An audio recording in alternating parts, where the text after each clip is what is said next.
자, 15절 함께 읽겠습니다. 시작.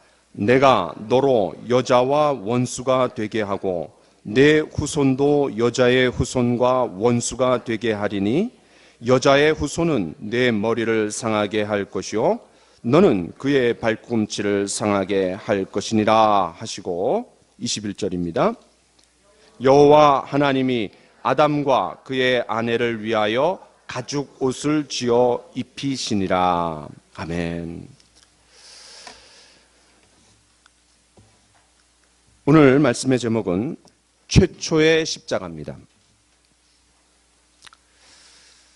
우리는 지금 사순절 기간을 보내고 있습니다. 사순절, 넉사자에다가 열순자, 절기절, 그래서 40일 동안의 절기라는 뜻입니다. 교회는 부활절을 기준으로 해서 그 이전 40일을 한 6주간을 특별히 이 사순절이라고 해서 중요하게 여깁니다. 지킵니다. 이 기간 동안에 십자가를 또 주님의 고난을, 부활을 깊이 묵상하며 보냅니다. 게다가 예수님께서 십자가 죽음을 앞둔 마지막 일주일은 고난주간이라고 해서 더 구별해서 지킵니다. 왜냐하면 죄인된 인간이 구원받고 회복될 수 있는 유일한 방법은 십자가이기 때문에 그렇습니다. 그래서 이 기간에 다른 어떤 때보다도 우리가 십자가를 깊이 묵상하자라는 그런 취지로 이런 절기를 보냅니다.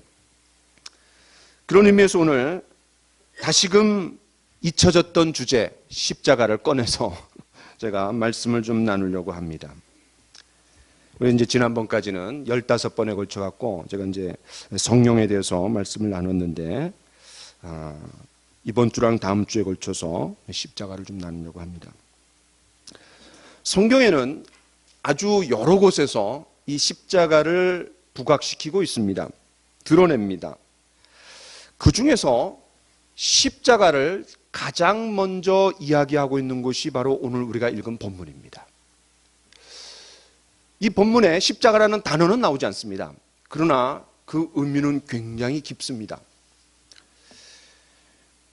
오늘 말씀을 통해서 십자가의 의미를 다시 한번 깊이 묵상하고 또 십자가를 통한 구원의 은혜가 저와 여러분들의 마음속에 마르지 않는 샘처럼 솟아나오기를 간절히 축원합니다. 이 십자가가 어떻게 하나님의 구원의 방법이 되었는지 그 배경을 이 성경은 잘 소개해 주고 있습니다. 특별히 오늘 우리가 창세기 3장을 좀 자세히 보려고 하는데 이 본문에 성경이 말하는 구원론의 핵심이 잘 담겨 있습니다. 여러분 잘 이해하셨으면 좋겠습니다. 먼저는 하나님 나라입니다.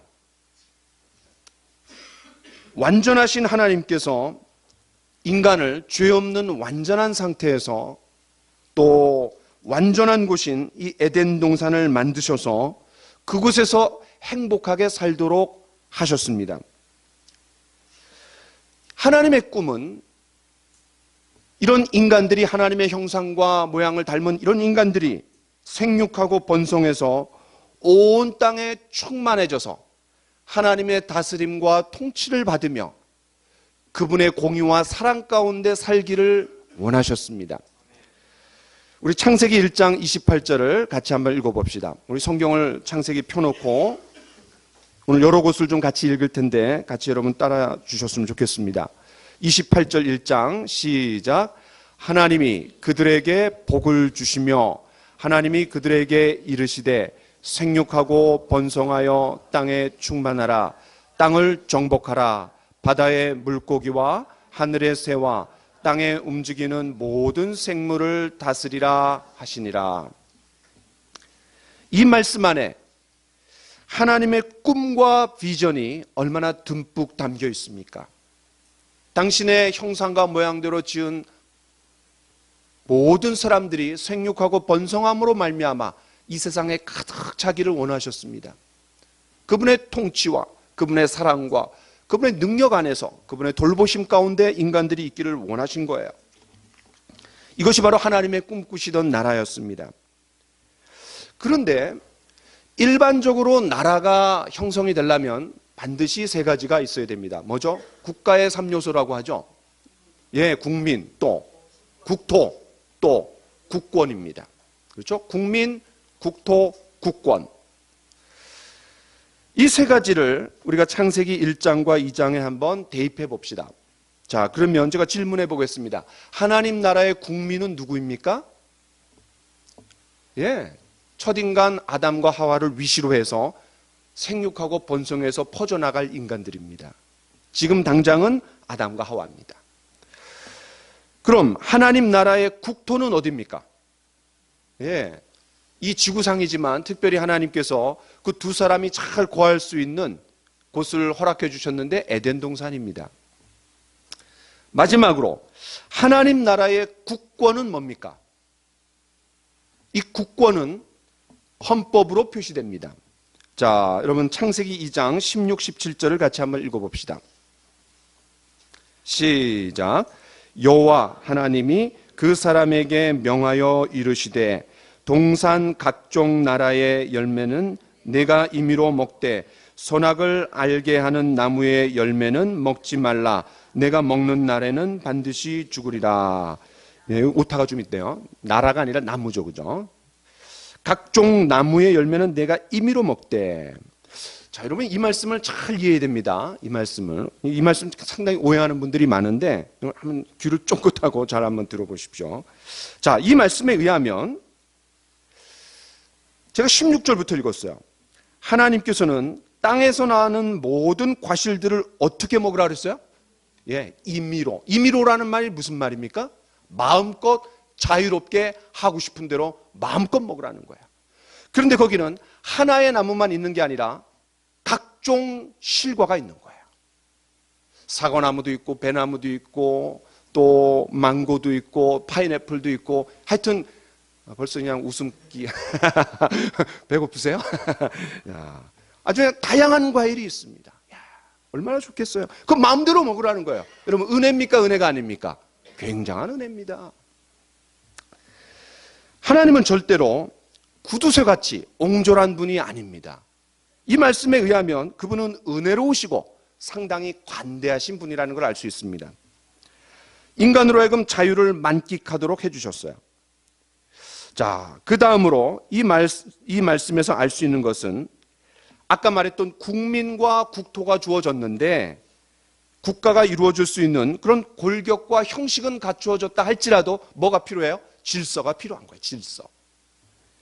그 나라의 질서가 올곧게 세워지지 않으면 혼란스러운 무정부 국가가 될 수 있습니다. 그래서 선악을 알게 하는 나무의 열매는 먹지 말아라. 딱 하나의 법을 주는 겁니다. 이게 법이다. 무슨 말이에요? 선악을 판단하고 결정하는 분은 나다. 하나님이다. 너희는 뭐라는 거예요?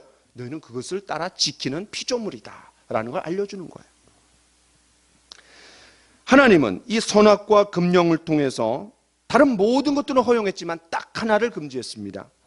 그것을 통해서 하나님 나라의 질서를 확립하려고 하신 것이 바로 이 선악과 명령이에요. 오해하지 마세요. 괜히 하지 말라면 더 하고 싶고 뭐 이런 거를 부추겨 갖고 인간으로 하여금 죄짓게 만들려고 하는 게 절대로 그런 의도가 아닙니다. 아주 쉽게 얘기하면 이 선악과 명령은 하나님 나라의 통치 원리인 헌법이라고 할 수 있습니다. 그러니까 이 선악과는 첫인간 아담과 하와를 통해 수립할 그 하나님 나라의 질서를 확립해주는 법이고 동시에 하나님과 인간 사이에 분명히 차이가 있다는 것을 알려주는 교보제입니다. 하나의 도구고 수단입니다. 두 번째, 이런 하나님 나라라는 전 이해를 가지고 우리가 이제 창세기 3장으로 들어가야 됩니다. 첫인간 아담과 하와가 선악과를 하나님 먹으면 정령 죽으리라 그랬는데 그걸 먹었어요. 근데 이거는 단순한 사건이 아닙니다. 자, 먼저 마귀가 어떻게 인간을 유혹했는지 한번 봅시다. 3장 1절을 같이 한번 읽어봅시다. 시작. 그런데 뱀은 여호와 하나님이 지으신 들짐승 중에 가장 간교하니라. 뱀이 여자에게 물어 이르되 하나님이 참으로 너희에게 동산 모든 나무의 열매를 먹지 말라고 하시더냐? 이 말씀의 이 뉘앙스가 어떤 것 같아요, 여러분? 뱀이 굉장히 간사하죠. 하나님 다 먹으라 그랬어요. 그런데 모든 걸 먹지 말라고 하시더냐라고 살짝 꽈습니다. 또 중요한 것은 이 마귀가 직접 접근하지 않고 뱀을 매개체로 삼아서 접근했습니다. 이런 거 보면은 마귀는 우리에게 직접 다가오지 않는 것 같아요. 왜냐하면 직접 다가오면 우리가 벌써 알고 도망가잖아요. 무서워갖고.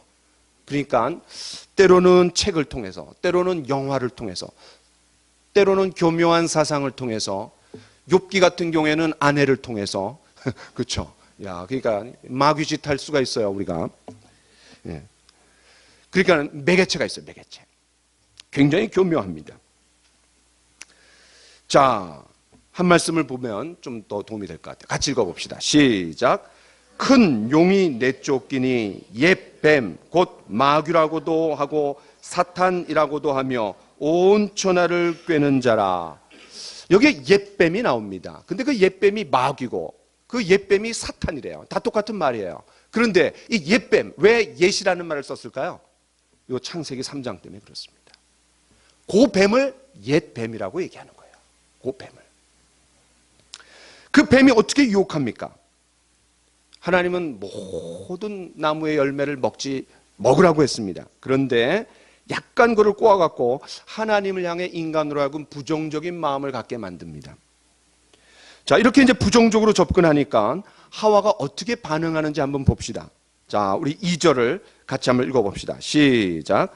여자가 뱀에게 말하되 동산 나무의 열매를 우리가 먹을 수 있으나 동산 중앙에 있는 나무의 열매는 하나님의 말씀에 너희는 먹지도 말고 만지지도 말라 너희가 죽을까 하노라 하셨느니라. 이 문제가 뭐예요? 좀 살짝 넘어온 것 같죠? 먼저는 모든을 뺐어요. 모든 나무의 실과를 임의로 먹으라 그랬는데 그거 뺐어요. 또 두 번째는 먹지 말라고 한 거는 맞는데 만지지도 말라 이건 자기가 붙였어요. 덧붙였어요. 요한계시록을 보면 하나님 말씀에 가감하지 말라 그랬거든요. 덧붙였어요. 그 다음에 가장 심각한 건 뭘까요? 예, 죽을까 하노라. 이게 뭐예요? 죽을 수도 있고 안 죽을 수도 있고 애매해요. 그죠? 야, 굉장히 애매해요. 하나님 뭐라 그랬어요? 정령 죽으리라 그랬어요. 반드시 죽는다라는 거예요. 영어로 하면 surely die. 반드시 죽는다. 100% 죽는다라는 거예요. 그런데 이 하와는 죽을까 하노라 그랬어요.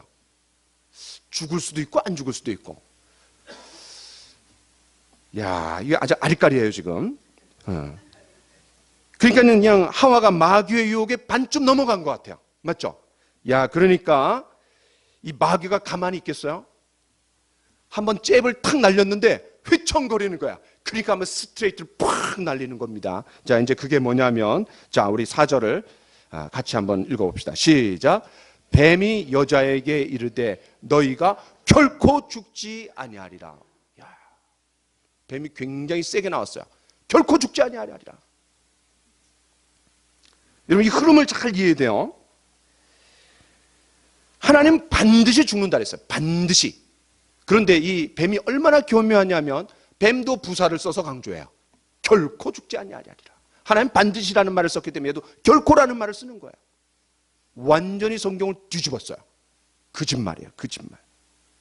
야, 아주 엄청난. 자, 우리가 한 말씀을 봅시다. 시작. 너희는 너희 아비 마귀에게서 났으니 그는 처음부터 살인한 자요 진리가 그 속에 없으므로 진리에 서지 못하고 거짓을 말할 때마다 제 것으로 말하나니 이는 그가 거짓말장이요 거짓의 아비가 되었습니다. 요 사건을 가리켜서 거짓말장이다 마귀는 이렇게 얘기하는 거예요. 거짓말장이요 거짓의 아비가 되었다. 최초의 거짓말입니다. 성경에 나오는 최초의 거짓말. 하나님의 말씀을 자기 마음대로 바꾸어 버리는 거예요. 예수님께서 마귀를 향해 이렇게 말하는 거예요. 자, 이제 마귀는 이 여자가 스트레이트를 맞고 이제 거의 쓰러지기 일보 직전에 어퍼컷을 날려갖고 완전히 끝내버립니다. 자, 그게 뭐냐면 5절이에요. 우리 같이 한번 읽어봅시다. 시작. 너희가 그것을 먹는 날에는 너희 눈이 밝아져 하나님과 같이 되어 선악을 알 줄 하나님이 아심이라. 결코 죽지 아니하리라. 근데 두 번째 뭐예요? 네가 하나님이 되는 거야. 네가 하나님 되는 거야. 이렇게 얘기하는 거예요. 무슨 말입니까? 네 주먹 믿고, 네 머리 믿고, 네 마음대로 네가 네 인생의 주인이 되어서 피조물이 아니라 네가 창조주처럼 네 마음대로 살아가는 거야 라고 하나님이 되도록 부추기는 겁니다. 여러분, 죽는 게 좋습니까? 안 죽는 게 좋습니까? 안 죽는 게 좋죠. 또 하나님이 되는 게 좋습니까? 안 좋습니까? 좋은 거죠. 안 좋아요? 자기 마음대로 하려고 지금까지 돈 벌고 높은 위치 올라가고 사람들 막 부리고 갑질하고 이런 거 다 뭐예요? 자기가 하나님 되려고 하는 거예요. 높아지려고, 부리려고 사람들을. 그러니까 저와 여러분들 마음 가운데 은근히 다 있습니다. 이런 마음들이. 핑계할 수 없어요. 야, 그래서 이제 아담과 하와가 어떻게 합니까? 결코 죽지 아니하리라. 네가 하나님이 되는 거야. 하나님이 이상한 분이야. 너희한테 속인 거야. 그 부정적인 마음을 줘갖고 하나님을 대적해갖고 하나님을 반역하려는 마음을 주는 거예요. 그래서 이제 한 개 짓거리가 6절입니다. 자, 같이 한번 읽어봅시다. 시작. 여자가 그 나무를 본즉 먹음직도 하고 보암직도 하고 지혜롭게 할 만큼 탐스럽기도 한 나무인지라. 여자가 그 열매를 따먹고 자기와 함께 있는 남편에게도 주매 그도 먹은지라.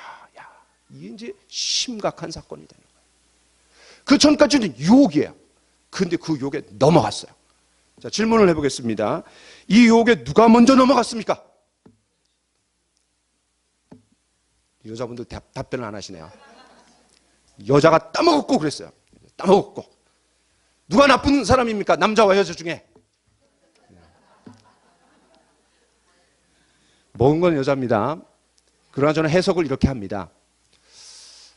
결코 먹으면 안 된다. 이거 반드시 죽는다. 그 말을 누가 받았어요? 아담이 받았어요. 그때는 하와가 없었어요. 왜냐하면 그 이후에 갈빗대를 가지고 하와를 만들었어요. 그러면 아담이 하와한테 강조해야 됩니다. 이거 절대 다른 건 다 허용하지만 이건 안 된다. 반드시 죽는다. 이건 먹으면 죽는다. 라는 걸 강조해야 되는데 이 남편이 까리까리하게 이렇게 얘기한 거예요. 그러니까 저는 남자의 책임이 더 크다고 봅니다. 중요한 거는 둘 다 먹었습니다. 둘 다 먹었어요. 둘 다 먹었어요. 근데 실제로 요 구절 때문에 인류 역사 가운데 여자들이 굉장히 피해를 많이 봤어요. 요 구절 때문에. 그런데 저는 똑같다고 보는 겁니다. 남자가 조금 더 잘못이다 이런 입장이에요. 많은 사람들이 오해하는 게 요 지점입니다. 무슨 말이냐면은 하나님께서 금지한 명령을 아담과 하와가 실수로 깨트렸어요? 의도적으로 깨트렸어요? 의도적으로 깨트린 겁니다. 절대로 하나님과 인간이 게임을 하다가 잘못해서 실수로 법을 깨트린 게 아니에요. 고의적으로, 의도적으로 깨트렸습니다. 그깟 선악과를 먹은 것이 뭐 그렇게 심각한 죄냐. 그리고 그것 잘못했다고 또 에덴 동산에서 쫓아내냐. 하나님 너무하시다. 이렇게 생각하는 사람들이 있어요. 그게 아닙니다. 또 그 일 때문에 인간이 저주를 받고 남자는 평생 땀 흘리며 수고해야 되고 또 여자는 해산하는 고통을 경험해야 하고 또 그것도 모자라갖고 그들은 영적으로 죽어서 모두 지옥에 가는 겁니다.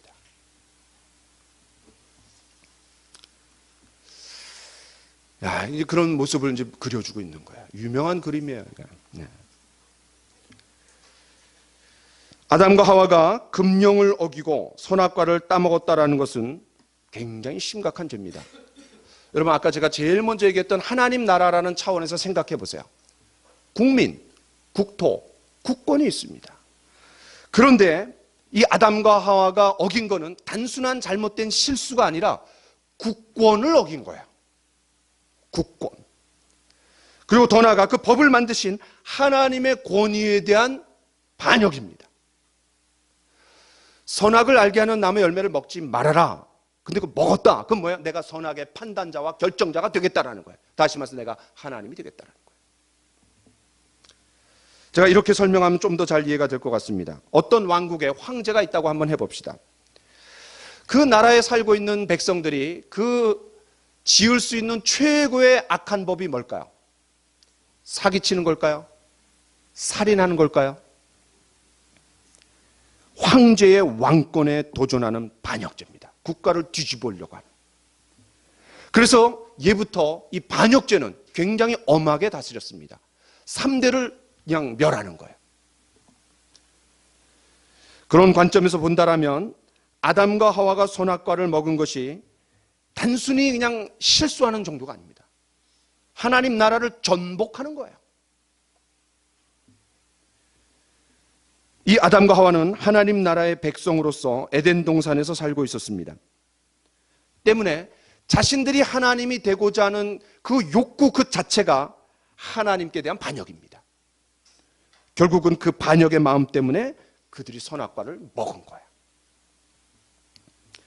그러니까 이 선악과를 따먹은 행위는 아담과 하와가 지을 수 있는 최고의 죄악, 즉 최고의 통치자이신 하나님의 왕권과 절대적인 권위에 도전하는 대역죄입니다. 대역죄. 여러분, 이 세상의 역사만 보더라도 그렇지 않습니까? 엄연히 최고 통치자가 있는데, 왕과 황제가 있는데 그 자리를 넘보려고 한 그런 대역죄를 지은 반역죄의 죄인을 찾았는데 아무 일이 없었다라고 하면서 용서해 주는 경우는 없습니다. 그건 없어요. 아담과 하와는 속된 말로 그 자리에서 능지처참을 당해도 시원찮을 그런 엄청난 죄를 지은 겁니다. 하나님 나라 차원에서 봐야 돼요. 하나님 나라 차원에서. 성경은 이 사건을 또 이렇게 해석해 줍니다. 같이 한번 읽어봅시다. 시작. 그러므로 한 사람으로 말미암아 죄가 세상에 들어오고 죄로 말미암아 사망이 들어왔나니 이와 같이 모든 사람이 죄를 지었으므로 사망이 모든 사람에게 이르렀느니라. 여기 한 사람이 누굽니까? 네, 아담입니다. 어떤 여자분이 아담 이렇게 크게 얘기하네요. 먹은 건 하와가 먼저 먹었는데 네, 아담입니다. 왜냐하면 아담 대표예요. 대표. 모든 인간의 대표. 저와 여러분들이 에덴 동산에 있었으면 안 먹었을까요? 천만에요. 먹었습니다. 똑같다는 거예요. 여기서 한 사람은 아담입니다. 또 그 한 사람의 불순종 때문에 죄가 들어왔다 그랬어요. 죄가 들어오게 되었어요. 그 한 사람에게만 들어온 게 아니라 이 세상에 죄가 들어오는 거고 그 후손 모두에게 죄가 들어오는 거예요. 여러분 한번 생각해 보세요. 엄마 아빠가 애를 낳습니다. 죄를 가르쳐 준 적이 없어요. 거짓말을 가르쳐 준 적이 없어요. 나쁜 일을 가르쳐 준 적이 없어요. 근데 애가 잘못하게요, 안 하게요? 예, 합니다. 이건 나 본 사람 다 알아요. 그렇죠? 그게 참 인간이 악한 겁니다. 악해요. 인간이 악해요. 보고 배우는 게 아니라 처음부터 악한 겁니다. 처음부터 악한 거예요, 인간이. 그래서 종용 죽으리라라는 그 명령대로 사망이 들어왔다라는 거예요. 사망이 들어왔어요. 그렇다면 이 선악을 알게 하는 나무의 열매를 먹은 인간들은 어떤 상태에 처하게 되었습니까? 가장 먼저 그들은 벗은 줄을 알게 되었습니다. 벗은 줄을 알게 되었어요. 근데 그 전에도 벗었어요. 그렇죠? 그런데 벗은 줄을 알고 수치감을 느낍니다. 수치감. 왜 그래요? 하나님의 기준을 어긴 그 죄 때문에 수치감을 느끼는 거예요. 그 수치감을 해결하기 위해서 한 짓거리가 뭡니까? 덮은 겁니다. 덮었어요. 무화과 나무 잎으로 치마를 만들어 갖고 덮었어요. 그뿐 아니라 그들은 이 죄로 인해서 심각한 하나님과의 관계가 생긴 것을 알고 어떻게 했어요? 피했습니다. 도피했어요. 어디로 도피했습니까? 나무에 숨었어요. 이 머리가 되게 이상해진 거예요. 왜냐하면 하나님이 숨으면 안 보인다고 생각하는 거예요. 여러분 하나님하고 숨바꼭질해서 이길 수 있는 사람 있게요 없게요? 없습니다. 없어요. 근데 숨으면 안 보인다고 생각해요. 애들 그렇죠. 애들 엄마랑 아빠랑 숨바꼭질하면 다 보이는데 막 그냥 숨어 있어. 그렇죠. 그럼 왜 그들이 숨었습니까? 마음에 두려움이 있기 때문에 그렇습니다. 두려움. 그런데 시편 139편 6절에 뭐라 그러냐면 내가 주의 영을 떠나 어디로 가며 주 앞에서 어디로 피하리까? 바다 끝에 갈지라도 하늘 끝에 올라갈지라도 피할 수 없다라는 거야. 그런데 하나님은 범죄한 그들을 구원하고 회복시키기 위해서 찾아오셨어요. 이게 놀라운 복음입니다. 미리 경고했어요. 그리고 그 심각성을 알려줬어요. 그럼에도 불구하고 그를 배신했어요. 하나님을 등졌어요. 여러분 지금까지 살아오시면서 배신하고 등진 사람, 등쳐먹은 사람들 많이 만났을 거예요. 그때 어떻습니까? 여러분 마음이 분노 가운데 그 사람하고 말도 섞기 싫고, 그렇죠? 억울하고 자존심도 그냥. 그런데 하나님은 그런 모든 것들을 내려놓고 하나님 먼저 찾아가셨어요. 찾아가셨어요. 아담아 내가 어디 있느냐? 찾아가셨어요. 그런데 찾아갔는데 하나님은 아담한테 가갖고 아담아 어디 있느냐? 이거 왜 먹었냐? 그럼 뭐라 그래야 돼요? 하나님 죄송해요. 먹지 말라고 한 거 내가 실수로 아니요 의도적으로 깨뜨리고 잘못했어요. 용서해 주세요. 이렇게 해야 되는데 이렇게 말합니다. 자 3장 12절 같이 읽겠습니다. 시작. 아담이 이르되 하나님이 주셔서 나와 함께 있게 하신 여자 그가 그 나무 열매를 내게 주므로 내가 먹었나이다. 야 이게 여자입니다. 이게 남자야. 이게 남자야. 좀 전에 뭐라 그랬어요? 좀 전에 내 뼈 중에 뼈 내 살 중에 살이로다. 엄청난 신앙 고백 또 사랑의 고백을 했어요. 그런데 이 아담이 하나님과 하와를 탓하는 모습은 타락한 인간이 얼마나 간사한지를 알려줍니다. 바울 사도가 지적한 대로 이렇습니다. 같이 한번 읽어봅시다. 시작. 기록된 바 의인은 없나니 하나도 없으며 깨닫는 자도 없고 하나님을 찾는 자도 없고 다 치우쳐 함께 무익한 자가 되고 선을 행하는 자는 없나니 하나도 없도다. 의인은 없나니 하나도 없으며 무슨 말이에요? 영적으로 타락했다라는 거예요. 깨닫는 자도 없고 지적으로 타락했다는 거예요. 하나님을 찾는 자도 없고 마음에 타락이 있었어요. 또 다 치우쳐서 함께 무익한 자가 되고 뭐예요? 그룹핑하고 사회적으로 타락했다라는 말이에요. 선을 행하는 자는 없나니 하나도 없도다. 도덕적으로 타락했다라는 거예요. 완전 타락이에요. 완전 타락. 이게 바로 첫 인간의 상태고 죄를 범한 인간의 실상입니다. 그 이후로 인간들은 이상해요. 참 이런 패턴을 동일하게 반복합니다. 여기 안 나왔는데 여러분 거기다가 뭐라고 쓰냐면 죄 이렇게 돼 있죠. 두 번째는 수치감입니다. 수치감. 죄 때문에 수치감이 생긴 거예요. 그 다음에 그 수치감을 해결하기 위해서 어떻게 해요? 인간적인 노력으로 덮어요. 덮으려고 그래요. 덮어도 해결이 되지 않습니다. 마음속에 뭐가 있어요? 두려움이 있습니다. 두려움. 그 두려움 때문에 어떻게 해요? 도망갑니다. 도피해요. 도피. 도피하면 해결됩니까? 그렇지 않습니다. 그 죄를 누구한테 전가해요? 다른 사람 탓합니다. 전가. 죄를 전가해요. 죄를 전가. 그래서 죄, 수치감, 덮음, 두려움, 도피, 전가. 이게 인간들이 죄를 지는 패턴입니다. 저와 여러분들도 그렇지 않습니까? 그렇죠? 어느 누가 이런 굴레로부터 벗어날 수 있습니까? 이제 인간들은 죄의 종이고 사망의 종이고 육신의 종이고 사단의 종으로 살다가 죽어서 심판받고 영원한 지옥에 갈 수밖에 없는 그런 인간의 실존이 바로 여기서 나오는 거예요. 그래서 우리 요한계시록에 보면 불과 유황으로 타는 못에 참여하게 된다 그랬어요. 이처럼 인간에게 엄청난 대가를 지불하게 만든 뱀에게 하나님께서는 이제는 이유를 묻지 않고 심판을 내립니다. 아담한테는 가서 왜 먹었느냐 그래요. 물어요. 이렇게. 하와한테는 왜 그랬니? 물어요. 근데 뱀한테 너 왜 그랬냐? 이렇게 묻지 않아요. 왜 그렇습니까? 바로 심판을 때려버리는 거예요. 그런데 그 심판을 때리는 장면, 여러분 한번 성경을 보세요. 14절이 뱀에게 저주를 내리는 심판입니다. 그 다음에 16절, 17절이 여자에게 남자에게 거꾸로 가는 거예요. 남자, 여자, 뱀. 이제는 뱀, 여자, 남자 이렇게 올라가는 거예요. 그런데 그 사이에 뭐가 있습니까? 그 사이에 15절이 있는 겁니다. 자, 이제 우리가 이 15절을 설명할 준비가 됐어요. 자, 최초의 십자가입니다. 여러분 머릿속에 이렇게 집어넣어야 돼요. 하나님이 뱀에게 진노를 내렸구나. 그리고 여자에게 심판하시는구나. 그리고 남자에게도 심판하시는구나. 근데 진노와 심판 그 사이에 뭐가 있냐면 흙구덩이 속에, 구종물 속에 그를 뚫고 장미 하나가 향긋이 이제 올라오는 거예요. 그게 요 15절이에요. 흐름이 그런 거예요. 자, 다시 한번 우리 15절을 같이 한번 읽어봅시다. 시작. 내가 너로 여자와 원수가 되게 하고 내 후손도 여자의 후손과 원수가 되게 하리니 여자의 후손은 내 머리를 상하게 할 것이요 너는 그의 발꿈치를 상하게 할 것이니라 하시고. 네. 지금까지의 배경을 두고 이 말씀을 우리가 봐야 됩니다. 이 말씀은 하나님의 놀라운 긍휼에 찬, 자비에 찬 그런 사랑의 표현입니다. 왜 그런 거예요?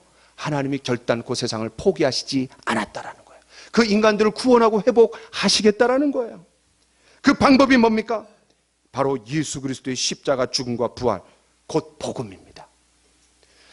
여러분, 제가 한 말이 좀 어렵죠? 이제 제가 좀 설명 한번 해보겠습니다. 자, 여기 보면 후손이라는 말이 나옵니다. 후손. 이 후손을 잘 이해해야 됩니다. 후손은 제라라는 말입니다. 제라. 그런데 이 후손이란 말은 어떤 때는 복수로 쓰이고 어떤 때는 단수로 쓰입니다. 그런데 이 한 구절 안에 내 후손, 다시 말해서 뱀의 후손이란 말을 썼을 때는 복수로 쓰여졌습니다. 복수로. 그런데 여자의 후손, 이건 단수입니다. 그런데 우리가 후손이란 말을 쓸 때는 보통 남자의 후손이란 말을 씁니다. 그런데 왜 여자의 후손이란 말을 썼을까요? 이 여자는 남자와 상관없이 애를 낳았다라는 거예요. 그래서 여자의 후손이라는 말을 씁니다. 남자를 언급할 필요가 없는 거예요. 왜? 남자와 상관없이 애를 낳기 때문에. 그런데 이 여자가 우리는 누군지 잘 알 수 있습니다. 자, 같이 한번 읽어봅시다. 자, 시작. 때가 참에 하나님이 그 아들을 보내사 여자에게서 나게 하시고 율법 아래에게 나게 하신 것은, 이 여자는 바로 마리아입니다. 하나님께서 인류의 메시아를 주시기 위해서 마리아를 통해서 남자 아기를 낳게 하는 거예요. 후손을 낳게 하는 거예요. 그 후손이 누굽니까? 바로 예수 그리스도입니다. 예수 그리스도. 또 이 말씀에 따르면 여자의 후손과 뱀의 후손, 더 정확하게 말하면 뱀의 후손들과 여자의 후손이 싸운다는 거예요. 싸우게 되는데, 갈등을 일으키고 싸우게 되는데 누가 이겼다라는 거예요? 여자의 후손은 내 머리를 상하게 할 것이요 너는, 다시 말해서 뱀의 후손들은 그의 발꿈치를 상하게 할 것이니라. 누가 이긴 거야? 예, 여자의 후손이 이긴 거예요. 왜냐하면 발꿈치를 콱 무는 거는 심각한 타격이죠. 그런데 더 중요한 거는 머리를 짓이겨 버리는 겁니다. 그렇죠? 발꿈치 물어갖고 살 수 있습니다. 그럼 머리를 짓이겨갖고는 살 수가 없어요. 그러니까 여자의 후손이 뱀의 머리를 그냥 상하게 한다는 거예요. 자, 그러면 이제 이렇게 우리가 표현할 수 있습니다. 뱀이 뒤꿈치를 콱 상하게 해요. 그런데 이 여자의 후손은 뱀의 머리를 짓이겨 버리는 거예요. 뱀의 짓이겨 버려요. 여기 십자가입니다. 이해되세요? 이 그림이 이해되세요? 그 다음에 십자가. 그러니까 뱀의 후손들이 예수님을 죽이려고, 다시 말해서 인류의 메시아가 오는 것을 차단하려고 많은 뱀들이 있는 거예요. 예를 들면 어떤 뱀들이 있습니까? 바로왕, 그렇죠? 이 애굽의 남자들이 차단시키기 위해서, 남자가 차단되면 예수님 올 기회가 없어지는 거 아니야. 또 에스더서에도 그런 걸 볼 수 있고, 또 예수님이 탄생하기 전에 헤롯 왕, 여러 뱀들이에요, 뱀들. 그렇죠? 그런데 어쨌든 이 발꿈치로 콱 무는 거예요. 이게 뭐예요? 예수님을 십자가에 못 박는 거예요. 근데 예수님이 십자가에 못 박아갖고 죽으시고 3일 만에 다시 부활하셨다라는 거예요. 이거는 바로 뱀의 머리를 짓이겨 버린 거예요. 여기서 십자가라는 말은 안 나오지만 그 십자가의 의미가 여기 깊이 들여져 있는 거예요. 자, 이제 마지막을 좀 보려고 합니다. 아무리 이 십자가의 상징적인 의미가 여기에 담겨져 있다 하더라도 그것은 말로 표현한 예언입니다. 그 말로 표현한 예언이 실제로 이루어지려면 행위가 따라야 됩니다. 왜냐하면 기독교는 말과 행위가 같이 가야 됩니다. 때문에 이 창세기 15절의 의미가 더 살려면은 반드시 21절로 백업을 해야 됩니다. 보완을 해야 돼요. 그러니까 창세기 3장 15절이 앞으로 전개될 인간의 구원과 회복을 위한 십자가와 부활에 대한 말로 가르친 거라면 21절은 행위로 보여주는 겁니다. 자, 여러분 21절을 다 같이 한번 읽어봅시다. 시작. 여호와 하나님이 아담과 그의 아내를 위하여 가죽옷을 지어 입히시니라. 가죽옷이 중요한 겁니다. 가죽옷. 이 아담과 하와가 아까 말했듯이 죄를 져갖고 수치심에 덮었다 그랬어요. 제가 질문 한번 해보겠습니다. 어디를 덮었을까요? 어디를 덮었어요? 네? 치부? 어디가 치부인데? 어떤 사람 뭐 중요한 부위를 가렸습니다. 은밀한 곳을 가렸습니다. 뭐 다 틀렸어요. 어디를 가렸냐면 죄를 가리는 겁니다. 죄를. 자기 죄를 가리는 거예요. 전에도 벌거벗었지만 수치스럽게 생각하지 않았습니다. 그런데 이제는 벌거벗은 것이 수치스러워집니다. 왜? 하나님과의 관계가 깨졌고 서로와의 관계가 깨졌고 자연과의 관계가 깨졌고 심지어 자기 자신과의 관계도 깨진 거예요. 그게 다 어디서부터 비롯됐습니까? 죄입니다. 그 죄를 가리는 거예요. 그 모습을 본 하나님은 얼마나 가슴이 아팠겠어요. 자기 나름대로 이 죄를 가리기 위해서 무화과나무 잎으로 얼기설기 엮어갖고 칡뿌리를 해갖고 몸을 가립니다. 옷을 만듭니다. 그러나 그 옷은요 오래가지 못해요. 바깥에 나갔다 일하고 또 앉았다 일어났다 하면 깨지고 쪼개지고 또 만들고 또 만들고 또 만들어야 됩니다. 인간이요 죄 문제를 가리려고 어떤 수단과 방법을 가려도 그 해결되지 않습니다. 자, 이제 우리는 하나님께서 이 가죽옷을 쥐어 입혀주신 것에 대해서 몇 가지 사실을, 중요한 사실을 우리가 살펴볼 수 있습니다. 첫 번째, 누가 먼저 만들어줬습니까? 예, 하나님이 주도적으로 먼저 만들어주셨습니다. 하나님. 두 번째, 가죽옷이 만들어지려면 어떻게 해야 됩니까? 동물이 죽어야 됩니다. 죽어야 돼요. 여러분, 동물 입장에서 억울해요? 안 억울해요? 엄청 억울한 거죠. 엄청 억울한 겁니다. 동물 입장에서 생각해 보면. 세 번째, 그 동물이 죽으면서 아팠게요? 안 아팠게요? 엄청 아픈 거죠. 엄청 아픈 거예요. 피를 흘렸게요? 안 흘렸게요? 엄청 많이 흘렸겠죠. 그냥 콸콸콸콸 흘렸겠죠. 생살이 양 찢어져 나가는데. 피 흘림이 없이는 절대로 가죽옷이 만들어질 수 없습니다. 네 번째, 그러면 그 가죽옷의 역할은 뭡니까? 그 가죽옷의 역할은 뭡니까? 덮어주는 겁니다. 덮어주는. 뭐를 덮어줘요? 죄를 덮어주는 거예요. 마지막으로 이제 이런 하나님의 놀라운 은혜를 입은 그들은 하나님 앞에 어떻게 나올 수 있게 되었습니까? 하나님 앞에 떳떳하고 당당하게 나올 수 있습니다. 왜 그렇습니까? 그들의 죄를 누가 대신해서 죽었어요? 동물이 죽은 거예요. 하나님 그거를 보여주는 거예요. 이런 사실들은 신약 성경이 없었더라면 여전히 오리무중입니다. 희미한 상태에서 머물렀을 거예요. 그런데 신약 성경이 있고 예수님이 있기 때문에 그것은 의미가 더 깊어집니다. 제가 또 설명해 보겠습니다. 하나님께서는 주도적으로 가죽옷을 만들어 주셨습니다. 이것은 하나님께서 세상의 구속을 위해 계획하시고 그들을 구원하시기 위해서 성자 예수님을 보내시고 그 계획을 실천하시고 그를 적용하시겠다라는 겁니다. 하나님이 주도적으로 그렇게 하시겠다라는 거예요. 또 동물이 피를 흘리고 대신 죽은 것과 연관해서 누가 이제 죽겠다라는 겁니까? 당신의 아들 예수 그리스도께서 십자가에서 죽으실 것을 예고하는 거예요. 그러면 다른 모든 구약시대의 모든 죽었던 희생제물은 누구를 상징하는 겁니까? 예수 그리스도를 상징하는 겁니다.